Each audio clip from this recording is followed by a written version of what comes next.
देखिए, समीकरण निकाय को ग्राफी की सहायता से हल निकालना है। कहने का मतलब है कि मैं ये समीकरण एक युग में दिया हूँ, इसका ग्राफ क्या कटेगा, प्रतिच्छेदी कटे, कि समांतर कटेगा, कि समपाती कटेगा। आइए हम इसको समीकरण को इक्वेशन लेकर बना रहा हूँ और हम ये पहले जांच करेंगे कि रियली में इसका कैसा हल है। इसको इक्वेशन में ले लिया और ये बराबर के बाद है तो पहले खींचेंगे तो चिन्ह चेंज होगा।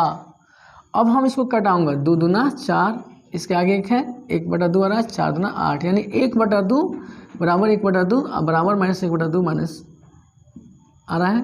तो इस तरह से मैं देख रहा हूँ सबके सब बराबर हो गया, यानी इसका हम अगर हल की बात करें तो ये आश्रित हल होगा, आश्रित हल है, यानी अनगिनत हल है, अनगिनत हल है।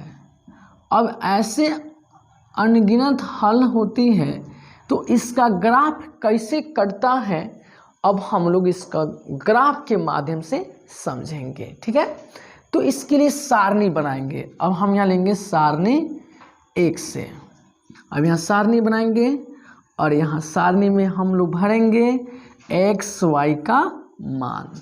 ठीक है, अब यहाँ पर x लेंगे और यहाँ पे y लेंगे। अब यहाँ लिखेंगे x, y, ये अक्ष पर दर्शाने के लिए ऐसा लिया जाता है। अब आप जो ज़रा सोचिए, अगर हम यहाँ x के मान 0 रखते हैं तो y का मान क्या आएगा मेरा, +4 आएगा।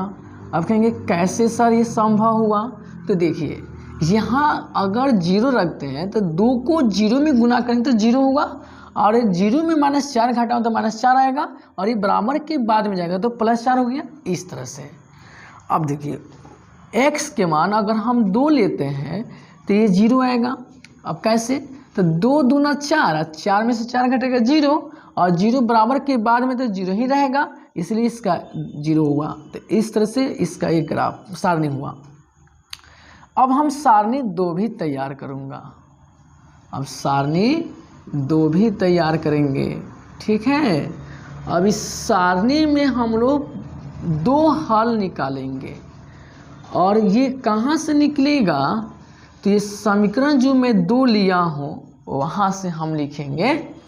अब यहाँ पर हम रखेंगे x के मान, अगर यदि हम 2 ले लेता हूँ, 2 क्यों लूँगा, x के मान अगर हम 3 लेते हैं तो देखिए 3 चौका 12, और 12 में से 8 घटेगा तो +4 आएगा, बराबर के बाद में जाएगा तो -4 आएगा, ये 2 से गुना उधर होगा, जाके उधर भागा हो जाएगा तो कटेगा तो -2 आएगा, यानी ये कटेगा 3 - 2 पेड़। नहीं समझ आया ना, देखिए यहाँ पर हम 2 रखते हैं तो 3 रखते हैं तो 3 चौका 12, 12 में से 8 घटेगा +4, बराबर बाद में जाएगा -4, 2 से काटेंगे -2, मैं वही लिखा हूँ। नेक्स्ट देखेंगे x के मान हम अब 4 लेते हैं तो 4 रखेंगे तो 4 चौका 16, 16 में से 8 घटाएंगे +8 आएगा, बराबर के बाद में जाएगा तो -8 होगा, 2 से काटेंगे तो -4 आएगा। इस तरह से मैंने देखा कि ये कटा, ये है सारणी। अब हम बनाएंगे ग्राफ, तो देखिए ग्राफ के लिए हम यहाँ पर अक्ष का चुनाव करते हैं। कैसे, ये हमारा ग्राफ बनाने के लिए 2 अक्ष लेते हैं, जिसको हम एक को कहते हैं ऊर्ध्वाधर और एक को कहते हैं क्षैतिज। अब ऊर्ध्वाधर किसको कहते हैं और क्षैतिज किसको, देखिए एक्स ओ एक्स डैश क्षैतिज है और वाई ओ वाई डैश ऊर्ध्वाधर है। अब यहाँ ध्यान देना है, इसमें सबसे बड़ा मान 4 तक गया है, तो हम यहाँ पर लगभग बता रहा हूँ, आप इसको ग्राफ पर सूटेबल बनाएंगे और ये पॉइंट को देखेंगे। ठीक है ना।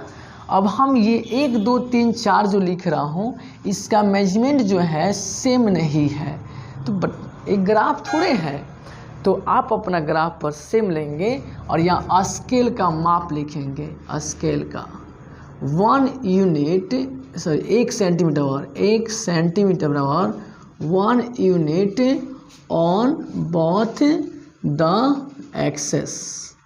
अब इसका मतलब क्या होता है सर जी? तो देखिए इसका मतलब होता है कि जो अक्ष का मैं चुनाव किया हूँ हर 1 सेंटीमीटर में मतलब 1 यूनिट आ रही है जो एक्स अक्ष और वाई अक्ष को इंगित कर रहा है, तो वही मैं यहाँ पे डिनोट किया हूँ।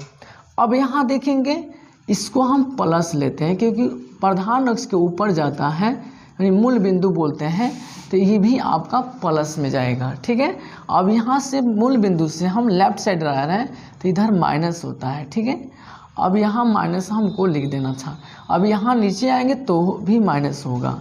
इस तरह से हम अक्ष पर लिख दिए 4 तक। ठीक है, अब ये देखना है इस समीकरण का इस पर ग्राफ कैसे कटेगा। अब देखिए हमने ये भी आपको फर्स्ट सेकेंड वीडियो यूट्यूब पर अपलोड जो बनाया डाला हूँ उस पर मैं ये प्रतिच्छेदी समानुपाती का माने प्रतिच्छेदी और समांतर का ग्राफ डाले हैं। अब उसमें भी बताया गया होगा कि अगर एक x का मान अगर 0 हो जाए तो y अक्ष पर जाएगा और y अक्ष का मान 0 तो x अक्ष पर जाएगा। और मैं भी बताया बेसिक कॉन्सेप्ट में कि अगर x निशान 0 होता है तो y अक्ष पर जाता है, y अक्ष का निशान 0 होता है तो x अक्ष पर जाता है। तो इसमें x 0 है तो y अक्ष पर जाएगा, तो y का मान कितना है 4 है और प्लस में है तो ऊपर जाएगा y अक्ष में 4 प्लस यहाँ होगा तो हम लिखेंगे यहाँ पे 0 और 4। उसे तो यहाँ पर x अक्ष में मान दिया है y अक्ष 0 है तो y अक्ष x अक्ष पर जाएगा, यहाँ x अक्ष है 2 0। अब हम स्केल लेंगे और इसको मिला देंगे। ठीक है, और दीजिएगा। तो देखिए मैं बच्चे को दुकरण लिया हूँ बट इसका इस्तेमाल नहीं करता हूँ, केवल शो के लिए रखा गया है। और मैं इसको ऐसे लेकर और इसको मिला देता हूँ। देखिए ये हुआ एक अक्ष, इसका नाम दे देंगे x। ग्राफ किसका है x plus 2x y minus 4 बराबर 0। अब देखिए x का मान 3 है, y के मान -2 है, x3 ये है, y का मान 2 है। भाई हल्का सा ये तिरछा हो गया, यहाँ पर आएगा 3 और -2, ये इसको सीधा जाएगा तो दिखेगा आपको कंप्लीट ऐसे। यहाँ पर आ रहा है ये 3 -2। अब देखिए x का मान 4 है, y का मान भी 4 है, ये और जाएंगे पीछे तो ये देखिए यहाँ पर मिलेगा 4 -4। अब देखिए अगर लग रहा है ना आपको ये सर ना हमको आप थोड़ा सा टेंशन में दे रहे हैं कि ये 4 के सामने नहीं दिख रहा है, मैं आपसे रिक्वेस्ट करता हूं कि प्लीज़ आप ग्राफ पर इसको बनाएं। सारणी में दे दिया हूं, ग्राफ ऐसे बनता है। आपका ग्राफ पर जो डार्क पाई है उस डार्क पाई पर ये लिखेंगे और उसको मैच करेंगे। आपसे मैं रिक्वेस्ट करता हूं ये ऐसा करेंगे तो आपका जरूर ये ग्राफ इस पर बेहतर कटेगा। ठीक है ना, और इसका सारणी क्या होगा 4x प्लस 2y माइनस 8 बराबर 0।